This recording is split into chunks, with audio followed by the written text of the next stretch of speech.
Hello, everybody, and welcome to the Everything Theater Podcast, the podcast where we talk about.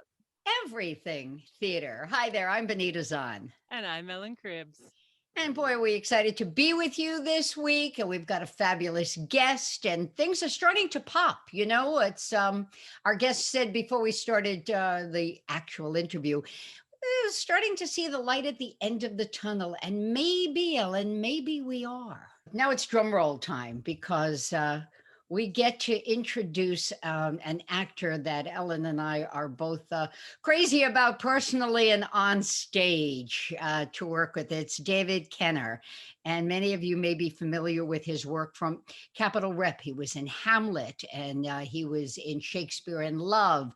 And we can go on. And you've done some voiceover work. And I'm holding on to, I pulled, of course I had to. I pulled, how many pages? But you're also, you've got your own company. Anyhow, David, hi. Hi. Hello, everyone. How's it going?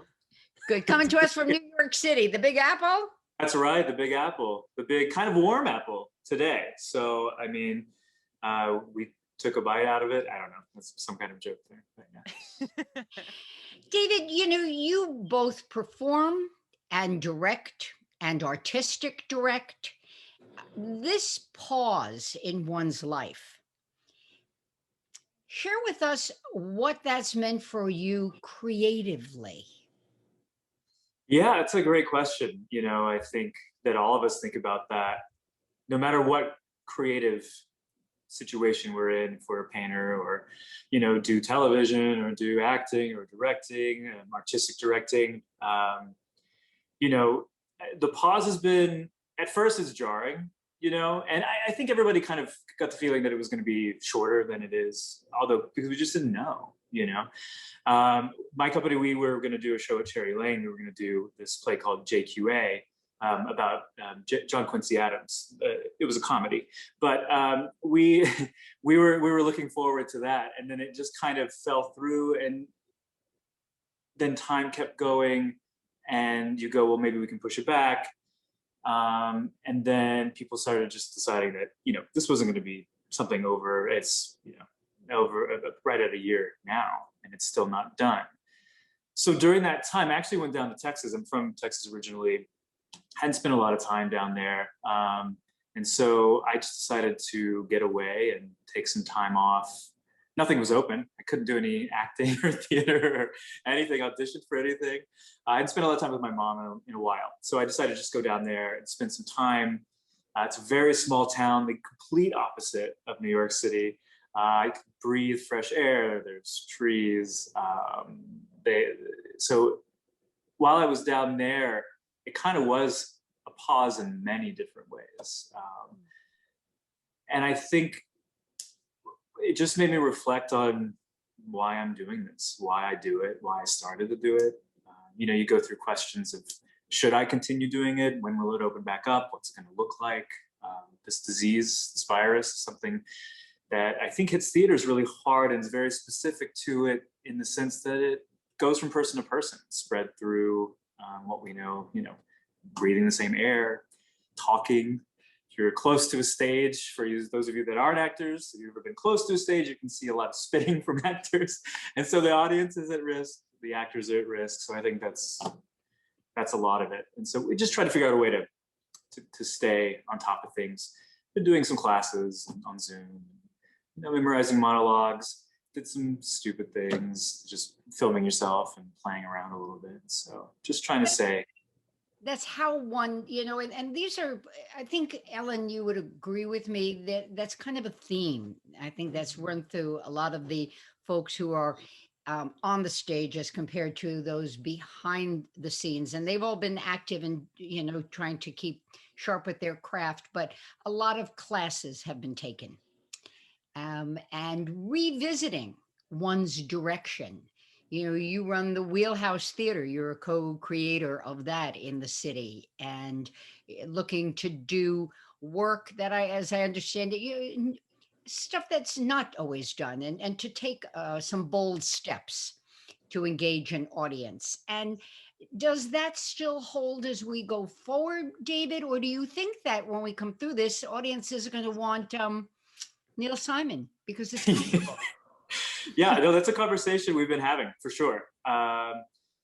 Me and one of the other co-creators, more the artist, more the leader of it, I guess. He and I started it, but he's been coming over for since January 4th. We've been trying to figure out what we're going to do next. And, you know, when theaters open, when this medium of theater can come back in a sustainable way, what do people want? You know, I think at the beginning there were a lot of conversations because the election was going around that maybe people want something political. If that's when it happens, you know, they want to feel that kind of collective, when they're in an audience, feeling that strength of their political ideals, or the opposite side of that. And I think it's kind of gone to a place of, you know, comedy. Yeah, I think that's what people will want. You know, there's going to be a lot of nervousness, I think, from people to go back into a space with other people that they don't know. You know, even if there are standards of testing before and being negative, or vaccinations, or whatever the state decides, I think people are going to be nervous about it. So a little laughter, a little levity, I think will at least. There's nothing wrong with Neil Simon. There's nothing wrong with Neil Simon. It's a classic. I mean, a lot of things have been ripped off of Neil Simon to make some pretty popular things. So I think we're moving in that direction as well. Comedy and trying to, you know, we like to have fun anyway. We always have a sense of play. That's kind of our motto at Wheelhouse. Have fun at all costs, basically, even with serious content. So yeah, I think that's right. Are you nervous about going back into a theater? Honestly, no. It's the Texan in you, right? Yeah, maybe so. Yeah. They starting tomorrow, there will be no more restrictions down there. I'm not quite as far there that far yet, but I think that when the time comes when we are able to get back into the theater, that I think we'll be at a place where I trust that the right steps will be taken by everybody that's involved. It's not going to be something that's going to happen fast. So when that actually happens, I think that the risks will always be there, of course, with this disease. But I think that there will be things that steps will be taken to make us safe to when they'll open. I mean, Actors Equity won't let us do anything anyway until there are certain guidelines met. So even at that, I think you can feel some comfort going back into the theater. All right. And talking about safety, one of your talents is you're a fight coordinator. Yeah. A lot of folks, I don't know what that really entails. and how does one, become the fight coordinator? Or do we call your sister and ask her, who had the best right hook as kids? Yeah. Well, Ellen actually had to deal with my fight coordination in Shakespeare in Love a little bit. Ran down the stairs and had to so I hope that you felt safe doing that. I did. I felt very good. Safety is the key, right? So I went to grad school at NYU grad. I'm an athletic person. I grew up playing soccer, football, basketball, all the way, through junior high and most of high school as well. Not soccer, and then, so I think athleticism maybe lends itself, in my case, that happened to be so, to fight coordination. And so I had a great teacher, J. Stephen White at NYU grad, and learned kind of the fundamentals of everything, and then get cast in certain shows where you fight. Romeo and Juliet was one of the first things that cast in, and was Romeo, so it had to fight, And in that production, Rick Sorderley directed, which is kind of this famous fight choreographer here.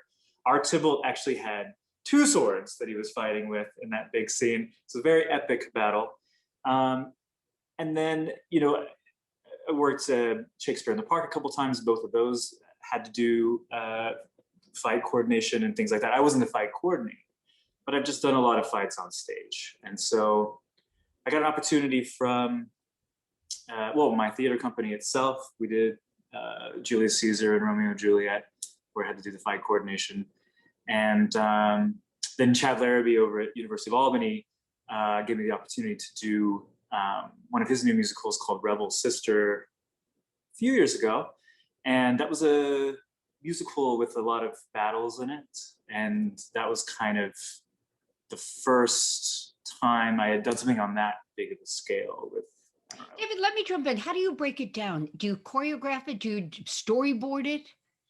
Well, I kind of take the lead from Jay Stevens. So it's about the story, right? So a fight, I guess maybe in a script it could just be a random fight, but typically it comes from something in the scene, in the story. And you have to get from point A to point C, D, or E, or whatever it is, you know? And so you trust actors' instincts as well. I mean, I'm an actor, so as a director, I really believe in trusting the instincts, but it's, you know, knowing the story as well. And you just kind of figure out how much violence you need to. Jenny Strasberg, our friend who was in Shakespeare in Love as well, helped me get a job here in the city. She was doing a show. And there was a gun in it and a clock that was written in the script. And I had to get a gun and a clock and a knife into this scene. It was not a comedy, but it sounds like it. But that's where kind of the choreographer has to figure out the logistics of things, like the specificity of what's used, if it's in the script. The rest of it, I think you just kind of see what the actors want to do, and then you just kind of go from there, make it, you know, flow with it, improv, whatever you want to call it, and then set it to where it's safe. Yeah. And I'm assuming you're certified through the SAFD. Is that? I'm not, but I'm working on it. Oh, okay. Yes. Yes. Yeah, for our listeners, that's the Society of American Fight Directors. And I know a lot of people get it through colleges. So I was wondering if NYU offered that program or. No, unfortunately they don't. And one of the biggest challenges or hurdles to getting that is money and time. And so, and right now during this, I think they've done some maybe Zoom classes, but it's really a lot of in-person stuff. So it's been, I think they've had to put a pause on their training as well to get people to be certified, because I mean, you can't get in a room with people right now, but it's something that I am working on. It takes time. I mean, it really is, it's another craft that you have to learn. How do you handle an actor who just, I don't know if you've ever had this situation or theoretically, an actor who you just feel isn't taking it seriously and safely enough as a coordinator? What do you do in that situation? Yeah, I really haven't luckily had to deal with that per se. I think it's a challenge, you know? It's not your show as the fight choreographer. I mean, you're just there to, like a dance choreographer, you're there to set the moves and forward the story, you know? Probably what somebody that is a dance choreographer with somebody that maybe can't dance very well or something is probably, which is no fault of theirs. But I think if they're not taking it seriously and somebody could get hurt, then there has to be a discussion, and it comes from the coordinator first. And then the director would have to step in, or producer, somebody stronger. I would say in a professional setting, that probably doesn't happen that often, but it might. And I think at that point, that's just up to the director. And then you have to just like figure out, you know, how to make it maybe easier for them, or not as dangerous where nobody can get hurt. You know, and it might make the fight suffer a little bit, but it's definitely worth it compared to, you know, anybody getting hurt, really hurt on stage. So I think as an audience member, you know, you watch these amazing fights on stage and think, oh, that was fun, but you don't realize how much work really goes into every tiny detail of choreographing that fight and keeping it safe. And yeah. Yeah, it's a lot. It's using, you know, as the actors say, you have like 4 brains, you know, and one is like the actor, the character doing the scene. And while you're doing that, there's another brain that's kind of looking outside a little bit and goes, okay, this is the next thing that I have to do. This is the next step, you know, and it takes everything that you have. And then the other one's going to, am I doing this right? Is this right? And you have to like shut that one off and just trust that you know what you're doing. And yeah, it takes so much time. I mean, especially something with swords or, you know, even punches. It seems like it's easy, but it's not. You have to know how to do it, you know, convincingly. You find yourself, and I suspect you've been watching, streaming service shows like the rest of us, and and we've all been taking part in movies at some point, and so we know what goes into you see a scene, but it's been shot 3 different ways and sometimes 4 ways to make this 10 seconds, and then you watch the fights, and, and I'm thinking, oh, that was such a great punch, and the way he fell, but it could have taken a good hour. Oh, it could have taken forever. Yeah. To break each action down. Yeah. Yeah. For theater, it's totally different too. I mean, you don't have to worry about different camera angles or resetting or figuring out all those different. Film is much harder to do for fight choreography, and they do a lot more of it. So they got some real pros in there that do that stuff. Theater isn't easy, but it's you just have to worry about like at cap rep, let's say, the two sides and the thrust. You're like, can you see that that's a fake over there? And somebody's like, yeah, you can. And you're like, okay, well, let's turn it a little this way. So they're just different challenges. But yeah, the fights, I mean, that's why there's a lot of fights. That's why it's a lot of drama. Leads to fights, because they're fun to watch. So what's going to happen with Wheelhouse Theater as you go forward? Do you have an opening date? Do you plan on? Are you planning a season? Where are you at? We don't know. We started this in 2016. It's me and one of my best friends from grad school. We met there, and another friend of mine from grad school as well. The three of us basically started this thing. We didn't really know what we were going to do with it. We did, like I said, Julius Caesar in 2016 in February that year. So, again, politics was a big thing. And I think right now in this economy and just the uncertainty that there's, we've looked at so many different models of doing things, seasons, subscribers.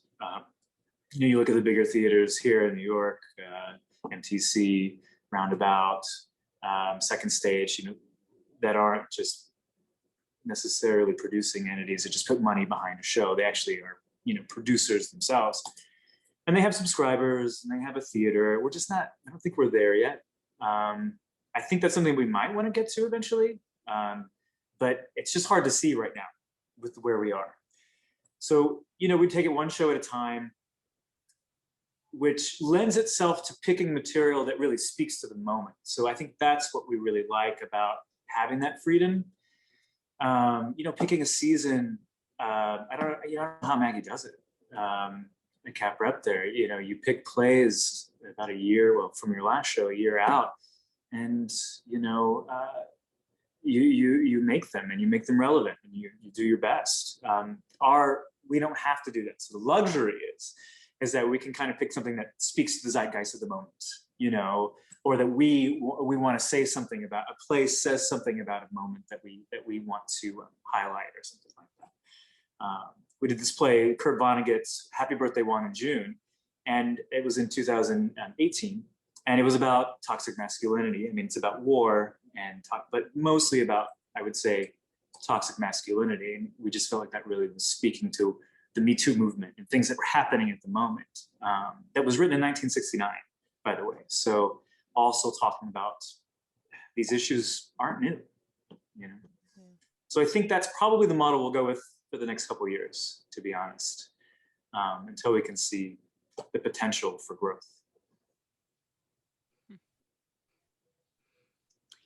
And for you, leaving, it's one thing to get on a plane and go home. And by the way, do you have a twang when you get home and you just lose it when you get back to New York? No, I've been up here for 16 years. I did go to grad school. I probably get my twang back when I'm in Texas, or maybe had a drink or two. Kevin McGuire probably knows my accent better. Yeah. You can point out he spoke very glowingly about you. He was a guest a couple of shows ago. So for those of you who heard that program, this is the David. If you didn't, then you have to go back in our podcast to listen to the one with Kevin McGuire. But you as an actor, you've got a bag packed. It's not always closing the door to the apartment and, hopping the subway to work. Yeah. you're packing a bag and leaving home for weeks on end to ply your trade. And where does that fit into your zeitgeist now as the world is still a little dangerous? That's a great question. I actually hadn't thought about that. You know, I think thinking about it right now, I kind of don't mind it that much. There's some sense of normalcy that comes about that in my mind that's comforting in a way. That's kind of just the way that I've lived my life the last 10 years, though, is, leaving town for a little while doing a show. So I don't know, maybe that's not the right way to think about it, but just, off the cuff here, that to me seems like that would be amazing to be able to go back and do some work, Even if it means testing every week, not going out, just staying with your cast, your peeps. That's it. No, if it was the cast of Shakespeare in Love, I would say that it would be fun. I said it was a charmer, huh? No. Yeah. If the casts are so important, and I think that actors are, and they have to be kind of resilient about this stuff. I think there would be such a great atmosphere of camaraderie and coming together and just like rise to the cause. We saw that. What was it over? Not Barrington Stage, Ellen. This past summer. Oh, help me out here. In the Berkshires, they did. We spoke to them. I'm having it's one of those do do do do moments. It wasn't very. It's she was our guest, and they did Godspell. They brought the cast together. Yeah, the Berkshire Thank Theater. you. Yeah. Berkshire Theater Festival. Yeah, Yeah. I think that was it. Right, the other B in The other B. And they did that. It was small. They were tested. It was socially distant, the way they directed it and staged it. And they all, they lived with each other, if you will, and lived happily ever after. And it was a small audience as well, Yeah. But the amount of work involved is every bit as time consuming and exacting as fight directing. And you have to do that for every scene. Yeah. I think the challenges are going to be massive going back to work. But not, I don't want to make that sound bad. I think that's just a challenge that we take. I think everybody's having to deal with that, in their work, and you see people experimenting with, like they did at Berkshire Theater Fest, and they had the plexiglass up, and I think they had masks on. I know they had masks on in the audience. And I think it's just going to take time to figure out the best way to do it. But I'm hopeful. I mean, this is what we do, You ready to go? I'm sorry? You're ready to go. Yeah, ready to go. They dealt with a plague during Shakespeare's time or something like that. So I think that we can just do what they did, but there's an opportunity here to, and I think some great writing, theater specifically, because it's been so shut down, there's going to be some wonderful writing, I think, coming out of this, exciting writing, people that have been incubating and just thinking about this and thinking about all the things we've been talking about and putting it into their work. So I'm excited about what that means when writers are able to write again and see things produced and feel that the light at the end of the tunnel is there. Yeah. Do you begin to solicit that kind of work? Is that something that you and your artistic compatriots are talking about?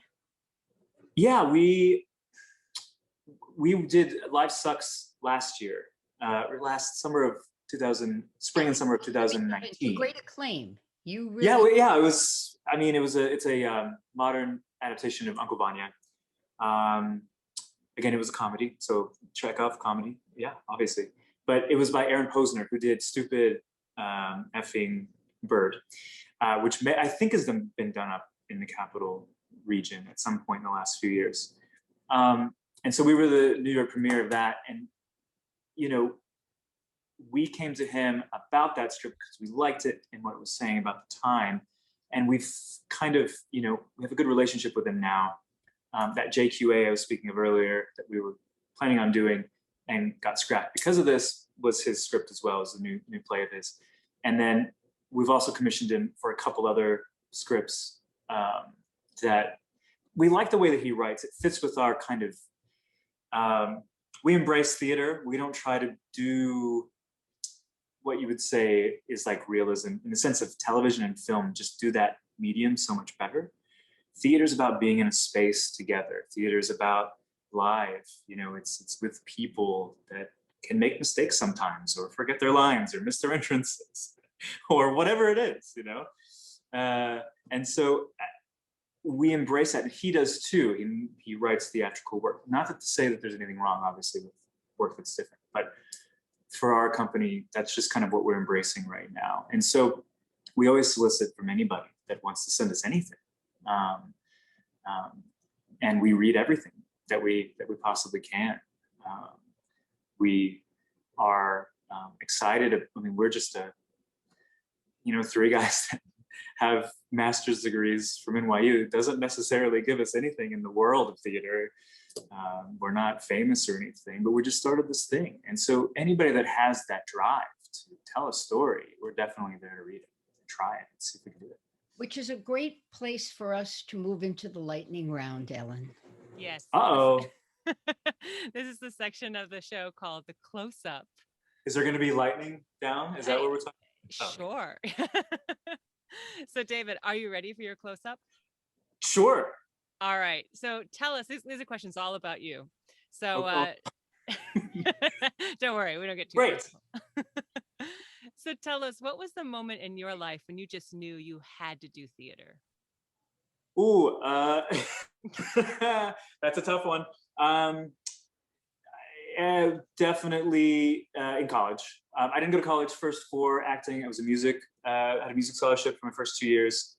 Then did an acting class and a show, and then switched schools, and then did a theater degree after that. I did some in high school. My sister did some, whom you've met. And so I was kind of like emulating her a little bit, I thought she was awesome. So, yeah. What did your parents think when you said, you know what, I'm going to go be an actor? They're artists themselves. They were both music teachers. So my father was a band director. My mother was a choir teacher. She still does private lessons right now, piano, guitar, voice. And so I think they were a little more, I don't know, they're the only parents I've had, but they're probably a little more supportive than other parents were. I think they knew before I did, because when I finally told them, like, I want to switch colleges and go to Sam Houston State University, which has a great theater program down there in Texas.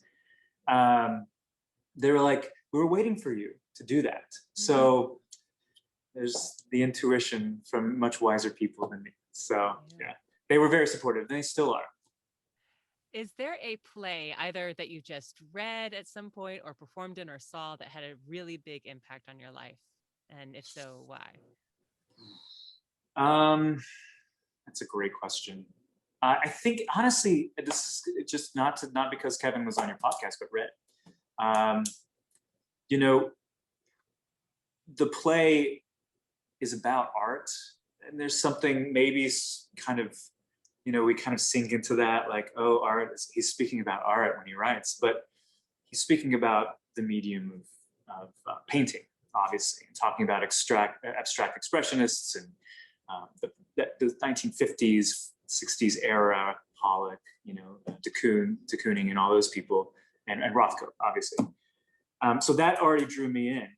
It's also kind of about a young person wanting to be his idol, which the character I was playing was Rothko, wanting to be a great painter and learn from him. And I think that I had been experiencing that for years, watching wonderful actors that I'd worked with that are older than me, and trying to learn from them and wanting to be that as well. And there's just something about that story that has stuck with me and will forever. I've found a great love for modern art that I didn't have before, more modern and seek out those that era of painters, but painting in general, I found a new appreciation for, but also just the personal of that play with Maggie. So it's the first one I've done at Capitol Rep. So Maggie was wonderful to work with. Kevin obviously was wonderful to work with. Philip was wonderful through that whole process. I just got to meet so many wonderful people that are still friends of mine today, and whom I still look up to and admire and try to emulate as best as I can, because they have been working at this for their careers and love it. And I would be so lucky if I could spend the next number of years doing this still and be half as good and as mired as I think they are. And I think that's probably the one that sticks out. But they're all so special, as you know. I mean, you both know. Working on a play is just such a community. You just earn such a community from them, you know. Mm-hmm. Well, I know when Kevin mentioned Red on the podcast when he was a guest, people commented. They said that was our favorite Cap Rep show that we've seen. So I think it's a lot of people's up there. Oh, that's wonderful. You know, I think we didn't have a fight necessarily, but we did get to paint a huge canvas red every day, and it was choreographed. So that was so much fun to do, to be honest with you. I think that's a huge, I think people remember that more than anything, probably. Now, sadly, we're running out of time, but one last quick one. When things return to normal, is there a play or a role that you're like, now's the time, I got to do it? It's a great question too. Oh, there's so many. There's not one that sticks out right now. I've always had this love affair with the play The Pillow Man. I don't know if you know this one. It's Mark McDonagh. It was when I first moved to New York, 22, not in grad school, just had gotten out of college and moved here, waiting tables, living in the big city, coming from the small town. I just fell in love. I think I saw it 3 times, and I didn't have much money, you know. But I just fell in love with that. And it hasn't been done in 16 years, so maybe there's a need for a revival here, you know? Absolutely. So maybe that one, yeah. I don't know, I hadn't thought about that. I would love to do Hamlet again. You know, that's been 5-6 years since I've done that. And it's amazing how this is what's great about Shakespeare. That role is the same role on paper, but I'm a totally different person than I was then. And I think that it would just be a totally different show. And that's the magic of this, you know? We get that opportunity, maybe. And our opportunity for time with you tonight has come to an end. We're going to have like a ding, ding, ding. But David Kenner, thank you so much. Wishing you all best. Can't wait to see what you'll be doing next. We'll be there. Well, you are wonderful. Thank you so much for having me on here. I think your podcast is incredible. Keep doing it. I love hearing your voices, and you keep the spirit of theater up. So continue, please, for all of us. We will. Thank you, Kevin. What am I saying? Thank you, Kenner. David, thank you. Oh, Kevin's right over here. You want to say hi? Hi, Kevin. Thank you so much, everyone. I'm Ellen Cribbs. And I'm Benita Zahn. Thanks so much. Take care, David Kenner. Keep an eye out for him. We'll see y'all next time.